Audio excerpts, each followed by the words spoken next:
Y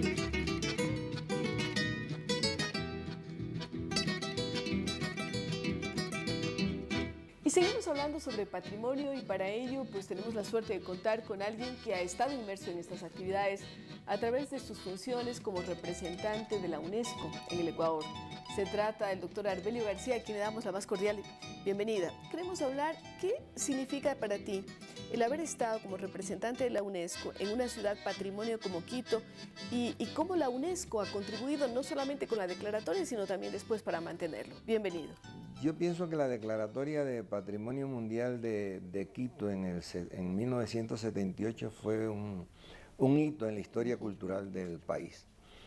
Primero porque reconoció un lugar, a un sitio muy especial por conservar prácticamente casi intacto todo su patrimonio colonial y republicano. Porque no es solamente lo colonial, es lo republicano. Colonial y republicano, antiguo republicano, que tiene Quito.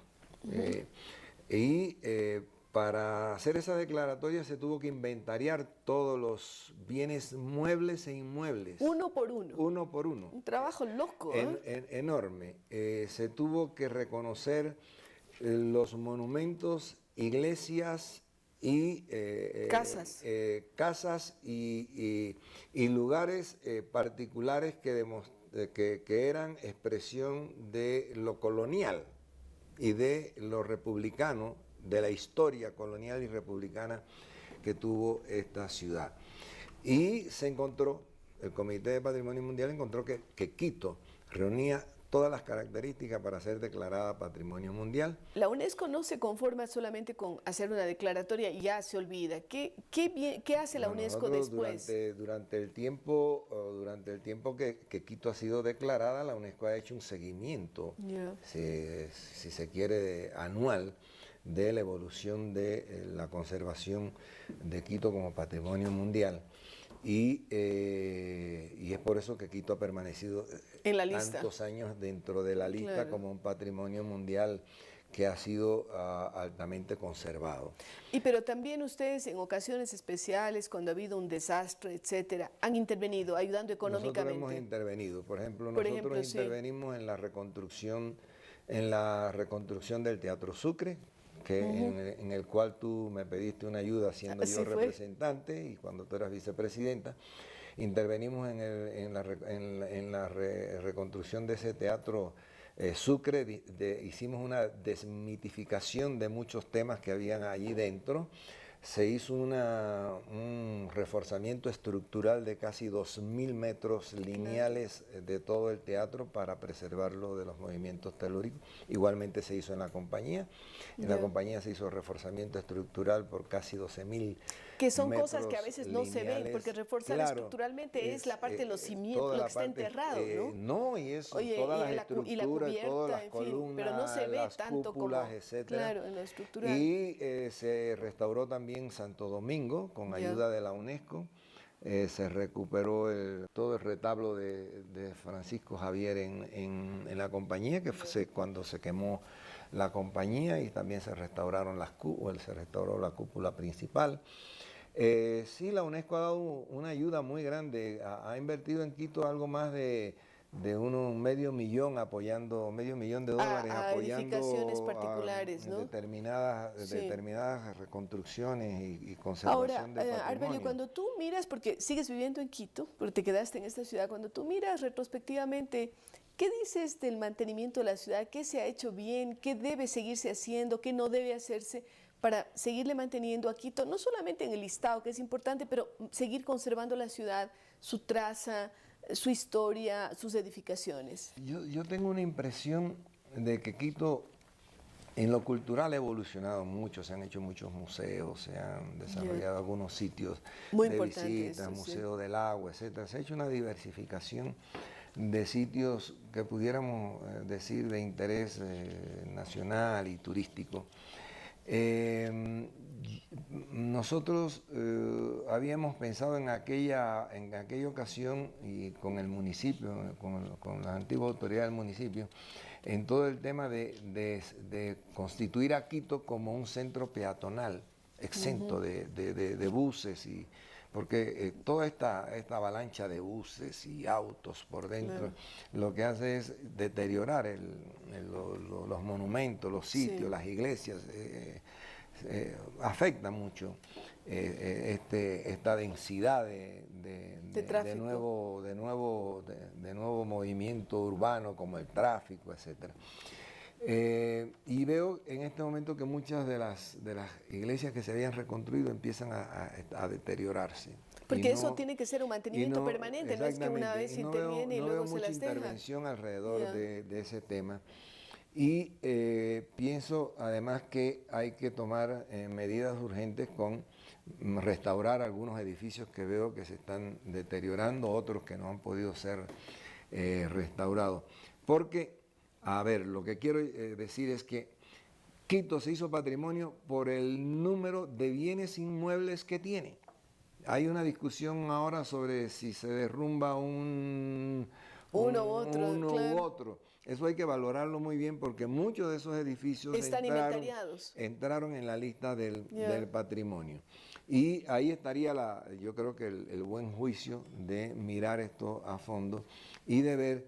Y lo otro que entró dentro del patrimonio es la propia estructura colonial de Quito, o sea, su traza colonial.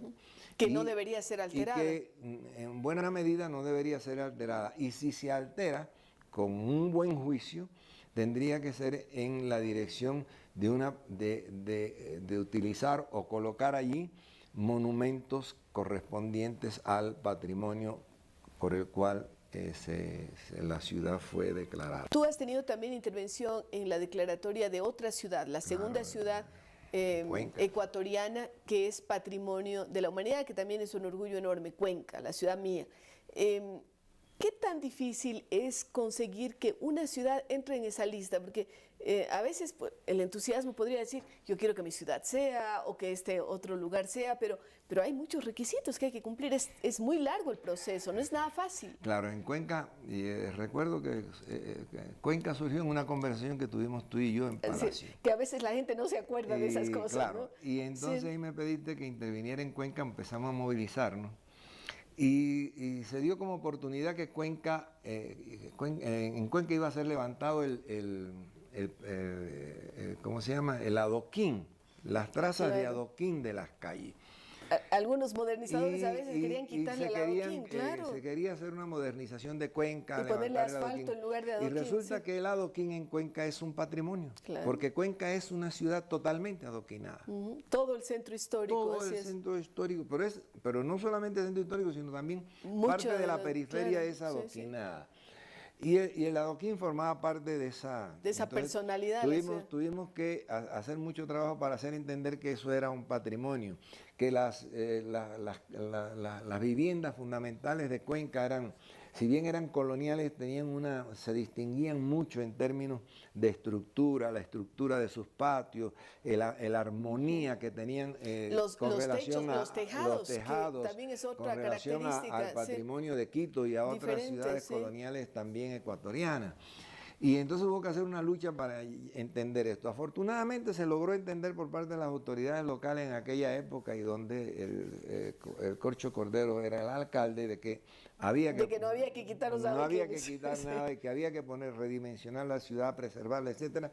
Y con eso se entró al patrimonio mundial. Pero era insuficiente y el comité había considerado en una primera versión de que no era suficiente. Y entonces tuvimos que recurrir a hacer un inventario más serio de Cuenca, en lo cual trajimos algunos expertos cubanos, otros extranjeros, que hicieron una mirada de Cuenca más profunda. Y no solamente consideraron a Cuenca como ciudad histórica y con su patrimonio histórico, sino el entorno, claro. O sea, Ingapirca, el landscape o el paisaje alrededor de Cuenca, las viejas ruinas de la misma Cuenca, Pumapungo, todo esto. Exactamente, y sobre ese tema se hizo una valoración patrimonial de todo el entorno. Y se consideró que el entorno y Cuenca eran una misma cosa y que Cuenca había sido constituida, se había tenido en cuenta para la construcción de Cuenca ese entorno. Además de lo que contaba naturalmente como era el Parque Nacional Cajas. Y lo otro que fue muy bien argumentado fueron los 4 ríos de Cuenca, claro. Una ciudad rodeada de 4 ríos, única, lo cual le daba también una característica muy... del barranco, etcétera. Las casas colgantes. Y Cuenca pasó el examen y entra a la lista del patrimonio y hoy es una joya, yo diría, muy importante del patrimonio que tiene el Ecuador, aparte de Galápagos, claro, y patrimonios naturales Sangay, que tenemos. Y parques naturales. Queremos agradecerle a Arbelio, persona que ha estado inmersa dentro de la declaratoria de una ciudad patrimonio como es Cuenca y por supuesto ha apoyado el mantenimiento de Quito como patrimonio de la humanidad. Queremos ahora invitarles a una pausa y regresamos con ustedes. Yo quiero explorar el espacio. Yo quiero ser presidenta del Ecuador. Y yo ganar la NBA. Y mi profe nos dijo que eso no es imposible. Maestro, cumple el sueño y asume el reto. Apuesta por la excelencia. Sé parte del 6º concurso nacional y primero internacional de excelencia educativa. Más información en www.fidal-medioamlac.org. No seas un espectador de la excelencia, sé parte de ella. Porque eso no es imposible.